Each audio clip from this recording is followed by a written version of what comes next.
On to our second presenter, and our second presenter is Mr. Kulish, who will be presenting on the important topic of staying out of trouble with the CRA. Taras brings over 20 years experience to the business law group at Mills & Mills. Before joining the firm in 2020, Taras was for many years chair of the charity, not-for-profit, and intellectual property groups at a well-known mid-sized firm in Toronto. In the charity sector, Taras has extensive hands-on experience as a director, president, country director, and international relations volunteer for the Canadian affiliate of an international NGO. This gives him insider knowledge about the challenges facing not-for-profit organizations in today's complex world. Taras represents numerous churches, mosques, synagogues, and other faith-based groups, as well as many other foundations and service organizations in the not-for-profit sector in Ontario. Taras is the co-chair of the organizing committee and spearheads the annual Churches, Charities, and Not-for-Profit Knowledge Hub for the Ukrainian Canadian Social Services, the Ukrainian Canadian Bar Association, and the Ukrainian Canadian Professional Business Association. Taras believes in the power of community and has a unique ability to build meaningful relationships with his clients with the goal of setting them up for success. Taras, take it away.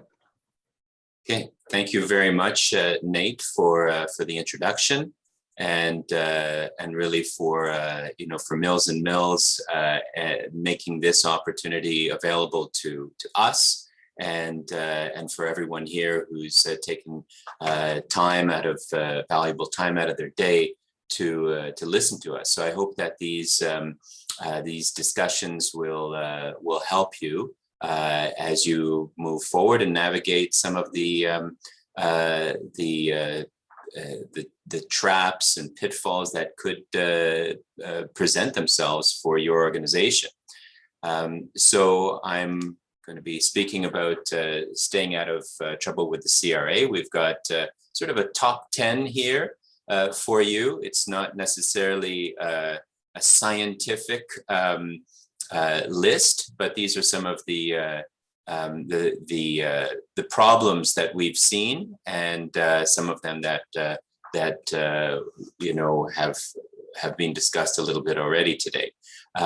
So we'll start off with the first one, which is a big one for registered charities, which is filing the annual T3010 form. And so a huge area is failure to file an accurate T3010 form. And so there are consequences to that, and so it's very important that it be done properly. So charities must file a T3010 form every year, and failure to file this form is actually the most common reason for revocation of charitable registration.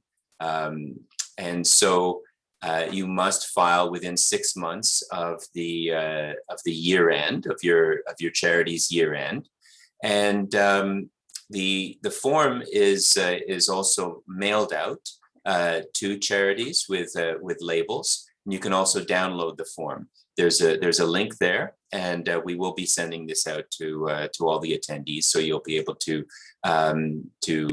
see and to use all the links that are being referred to. So it's another reason why it's important to keep your mailing address up to date, or your email addresses up to date with the CRA.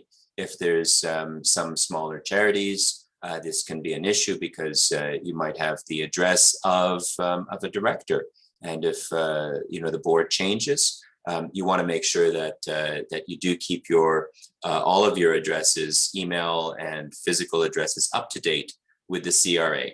So we've got a little handy chart about when to file the T3010. And so,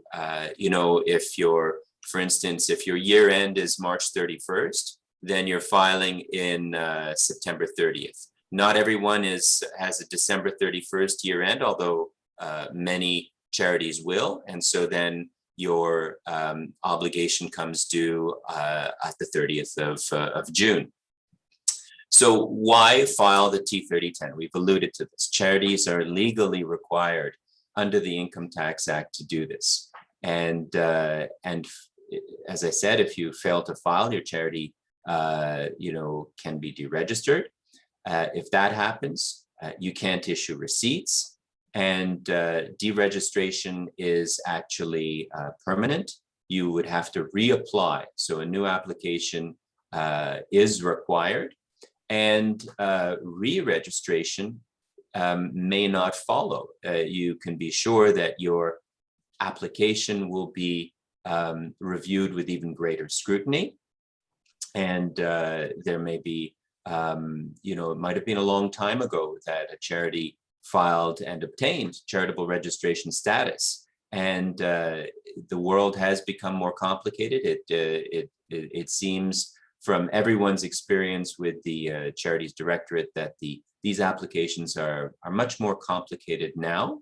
And if you started out doing certain activities, and then 10, 15 years later, your organization does other activities or has expanded its scope, then it's going to have to, in a new application, show the Charities Directorate exactly what you do. So other reasons is, if you're not a registered charity, then you're going to have difficulty getting grants. As well, filing the correct and accurate T3010 form is important, because all of this information goes onto the Charities Directorate website, and donors and supporters are able to look up that information. And if you don't file accurate T3010s, then they won't have up-to-date information. There's also a $500 penalty, and even more importantly, if you fail to re-register within a year, then all of your assets have to be donated to another charity. And if you fail to do that, then you pay basically 100% revocation tax. So there are some significant penalties if you fail to file and you are deregistered. So some of the mistakes with the T3010, sometimes you might not be, you have to make sure that you're filing on the correct form. Your information is accurate. You complete all sections with all the required schedules.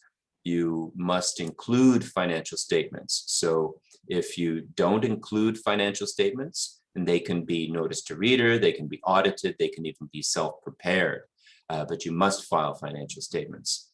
And so note that incomplete applications, may be returned, and CRA can suspend a charity for filing an incomplete T3010.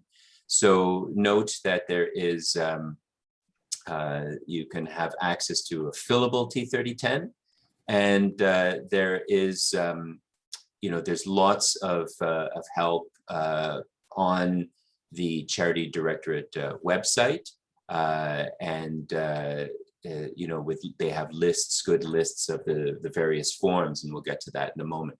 So there's a, I don't want to spend too much time on this, but there is a T3010 checklist, and so it's very important to make sure that you're filing all of the documentation. We've talked about complete return, financial statements, and even note that you need to file a return even if your charity was inactive. And that sometimes happens. You get registered, let's say in 2020, and you're still developing your programs. Your charity might be inactive during 2021, 2022. So it's still important to file that T3010. So the complete return then does require a few forms. There's the actual T3010, and then there's another form for completing all of the directors and trustees. We have seen occasions where that information is not up to date, not complete. doesn't have the right names. So very important to file that correctly. As well, for Ontario corporations, as of May 15, 2021, so it's quite recent, the Canada Revenue Agency no longer collects annual return information on behalf of the Ontario Ministry of Government and Consumer Services. So you must file what's called the RC 232, which is the Ontario Corporations Information Act annual return. And that has to also be filed within 6 months of the fiscal year end of the organization. Okay, so that was a pretty long number one. Number two is incorrect receipts. We're going to, there's a lot of nitty gritty on receipts, and we're going to try to go through this, a little bit quickly. And first of all, to note that you don't have to issue an official receipt donation, an official donation receipt. It's not compulsory, but if you don't do that, then the donor will not be able to claim a charitable tax credit or deduction. And so most often, and quite likely, your donors are going to be pushing you for those receipts. And since you went through all the trouble of getting the charitable registration status, you want to take advantage of that and give those benefits and advantages to your donors. So if a charitable receipt is issued, it must be correct.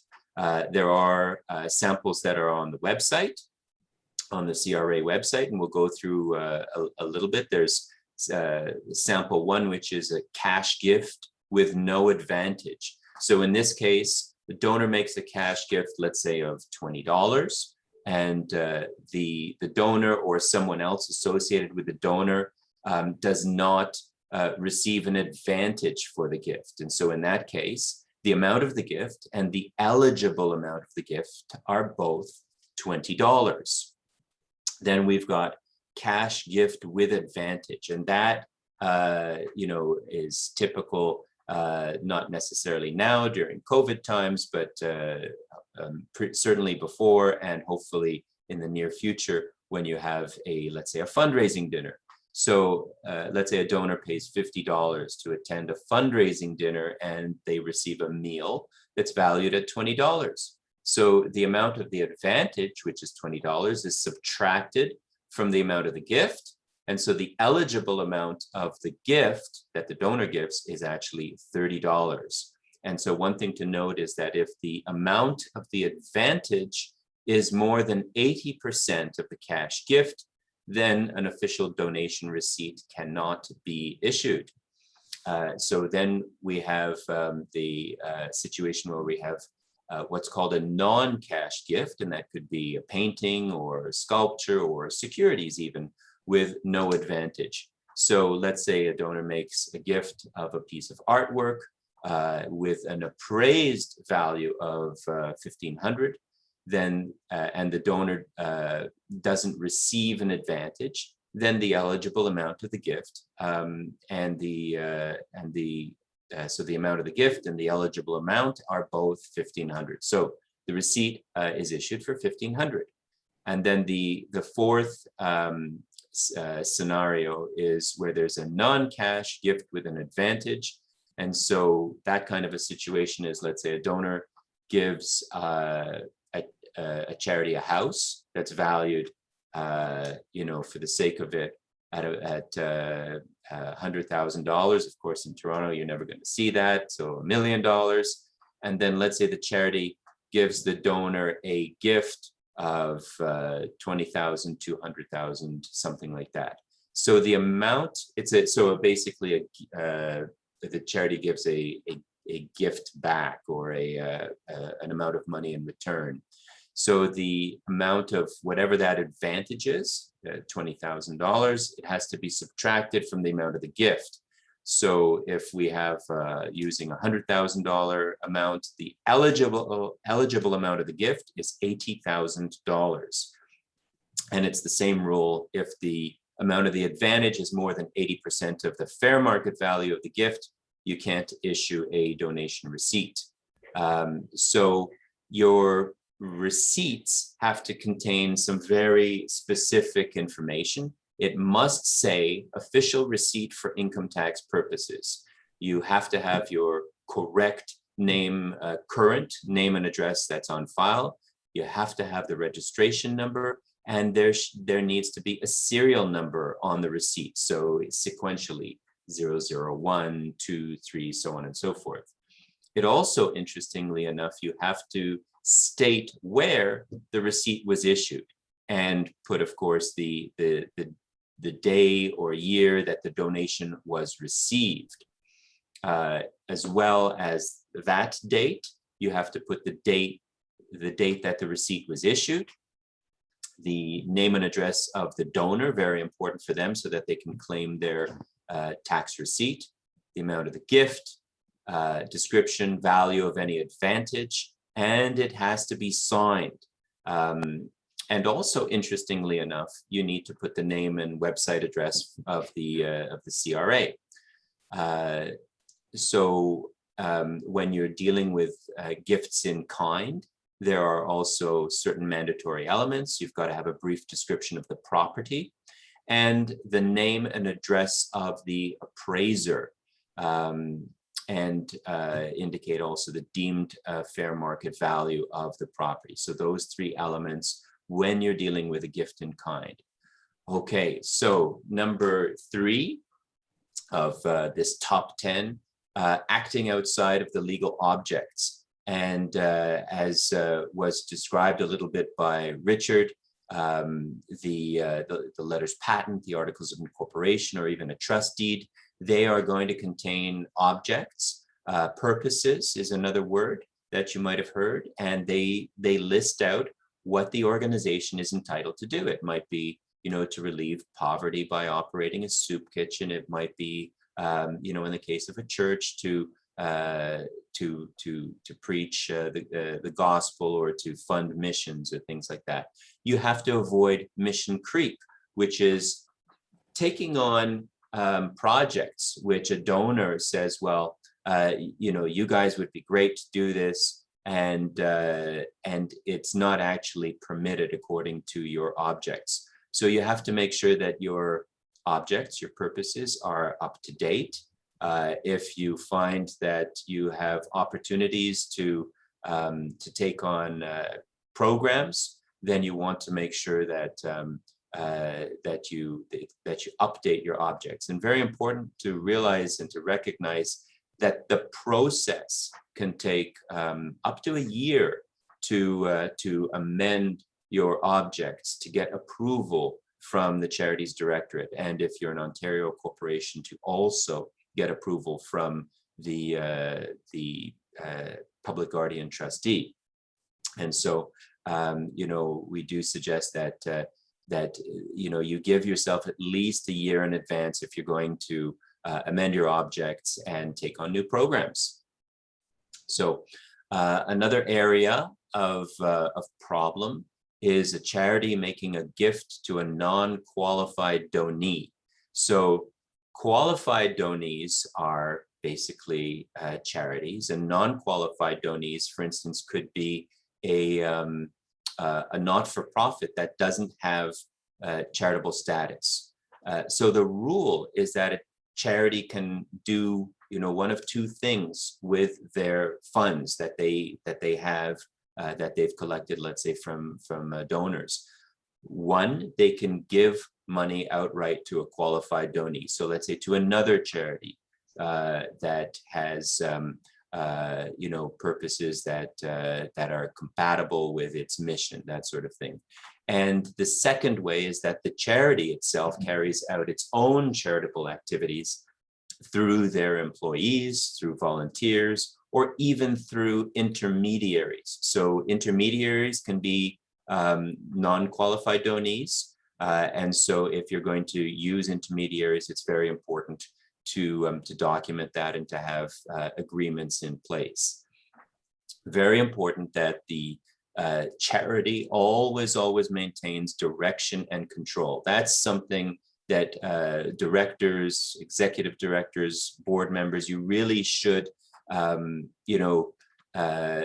ask yourself all the time, do we have direction and control over the funds, over the resources when we're working with intermediaries?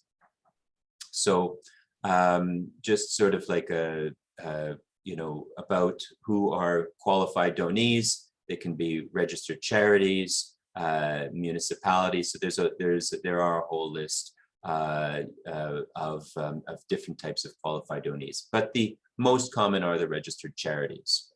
And so if let me just move on to the penalties. If you do give a gift to a non-qualified donee, then the penalty is 105%. It is quite amazing. The Charities Directorate will not only disqualify the gift, but they will give you another an additional 5%. In the second infraction, it's 110%, and then there's going to be a greater chance of revocation because you've done it twice. So another area of problems for charities are dealing with employment issues.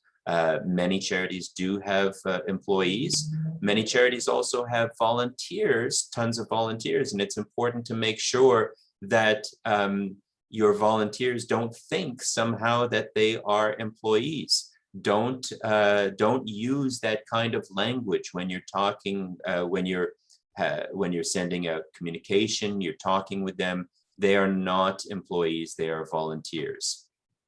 If you do have employees, then you have to make sure that you are doing all the withholding taxes, so CPP, employment insurance, income tax, and always make sure that you have, proper employment agreements with your employees so that you don't get into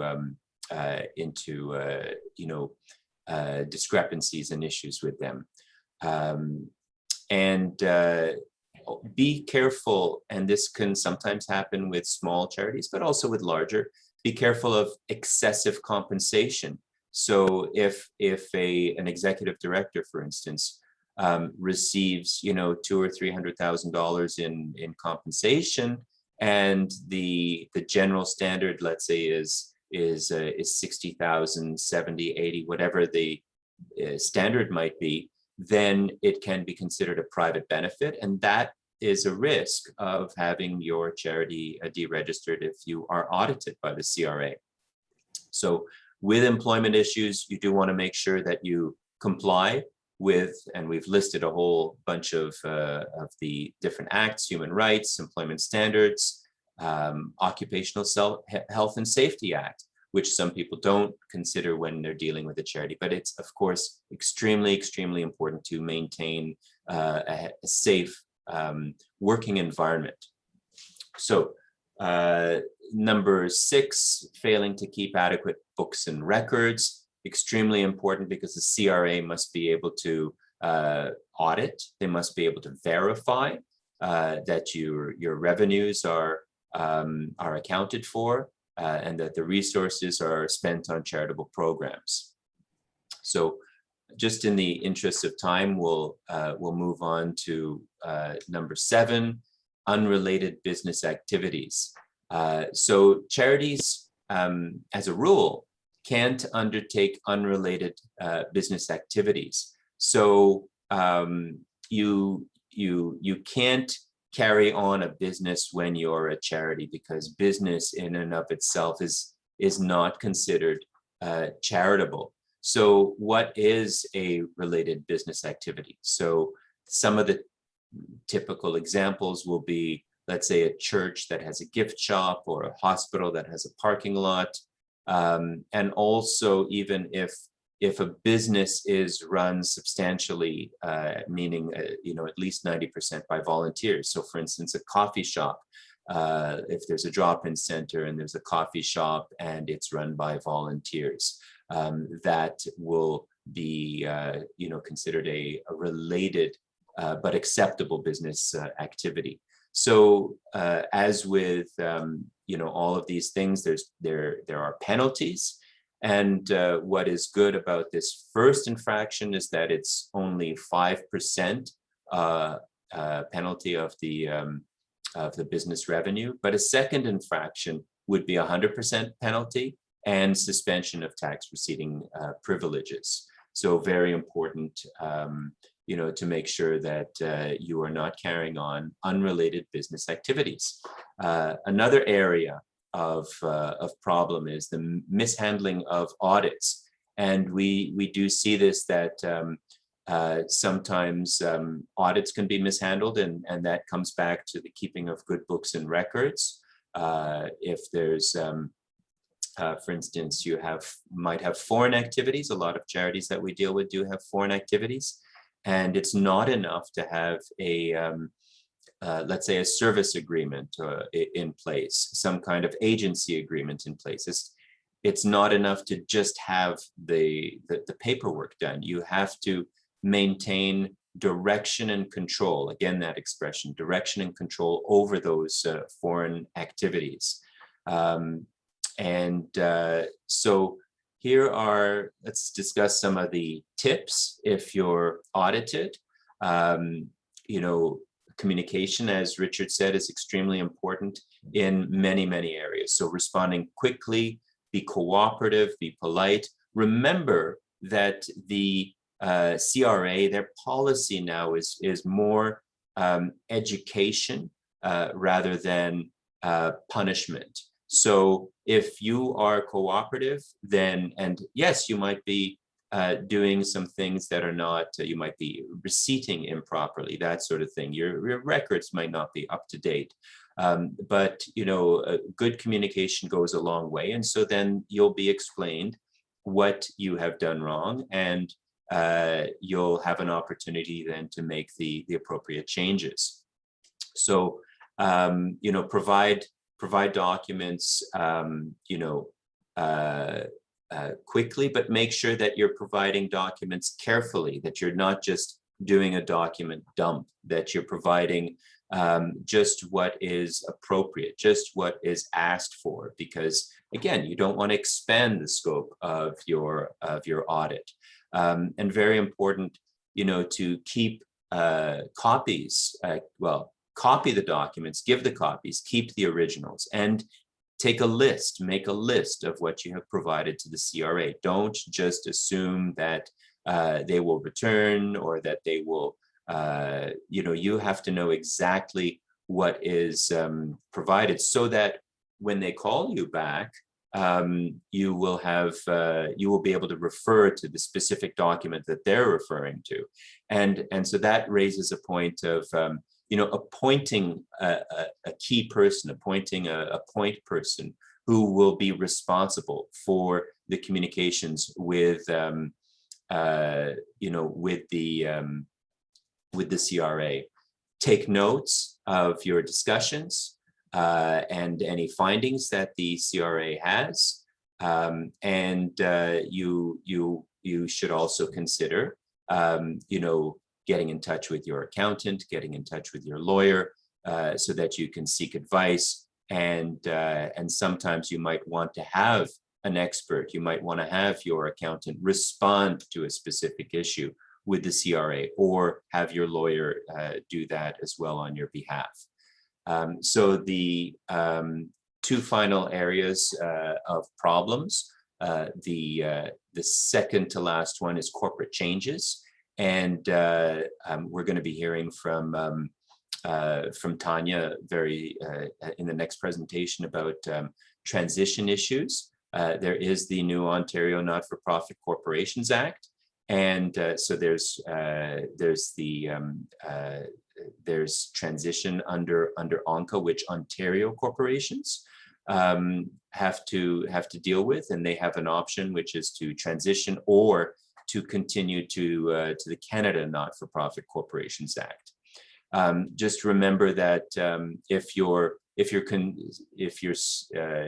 have not yet established your organization, you may want to consider your choice, whether you want to incorporate under the Canada Not-for-Profit Corporation Act or the ONCA, the Ontario Act.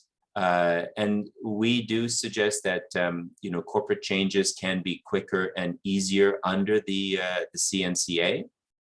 And remember as well that if you are an Ontario corporation, you have to get this second layer of approval from the Ontario Public Guardian Trustee if there's going to be corporate changes. And as well, if you're making changes, federally or provincially, you can't just make the changes, you have to also notify CRA of the changes. So file your bylaws with the CRA, changes to bylaws, or let's say supplementary articles of amendment. So the last area where corporations, or rather charities, can get in trouble is, and this touches on the whole issue that Richard was saying, is with gift restrictions. So if a charity accepts a gift with a restriction, then the charity needs to comply with the restriction unless the charity obtains a court order, pursuant to the CPRE's doctrine, or if let's say there's an agreement, a donation agreement, and there's a written provision for amendment, by that's stated in the donor agreement. One problem area is if a donor attempts to retain too much control over how the money is going to be used and that sort of thing, then it's not a gift. If the donor is going to be sort of meddling in the business of the charity, then it's possible that the CRA might deem that donation to not be a charitable gift, and that can have an impact then on the tax benefits of the donation. So those are the areas of potential concern. There are other areas, and we do invite you to speak with any of us at Mills and Mills, to consult with if you have questions or areas that you want to look at. So thank you very much, and I'm going to now pass this back to Nathaniel, who will take us on to the next presentation.